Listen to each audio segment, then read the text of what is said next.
అనుకుని బాబా పట్టం అప్పుడే అక్కడికి ఎందుకు రావాలి? అంతకాలం ఎందుకు వస్త్రంతో కప్పబడి ఉండాలి?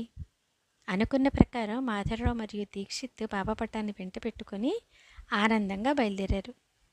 ఆ రాత్రి భోజనం అయ్యాక ఇద్దరు స్టేషన్కి వెళ్ళి 2వ తరగతి టికెట్ను తీసుకున్నారు. 10 గంటలు అయ్యేసరికి రైలు బండి చప్పుడు వినిపించింది.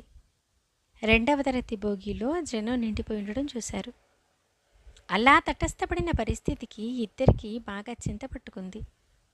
బండి కదలడానికి కాస్త సమయమే ఉంది. ఇప్పుడు ఏం చెయ్యాలి? జనం ఎక్కువగా ఉండటం వలన వెనకకి వెళ్ళిపోయి మర్నాడు షిరిడి వెళ్ళాలని ఇద్దరు నిశ్చయించుకున్నారు. ఇంతలో అకస్మాత్తుగా బండిలో దీక్షిత్కి పరిచయం ఉన్న గార్డు కనిపించాడు. అతడు వారికి చక్కగా ఫస్ట్ క్లాస్లో కూర్చుని ఏర్పాటు చేశాడు. తర్వాత బండిలో కూర్చుని బాబా యొక్క కథామృతాన్ని మాధవరావు ప్రేమావేశంతో చెప్తుంటే దీక్షిత్ ఆనందంగా ఆలకించసాగాడు.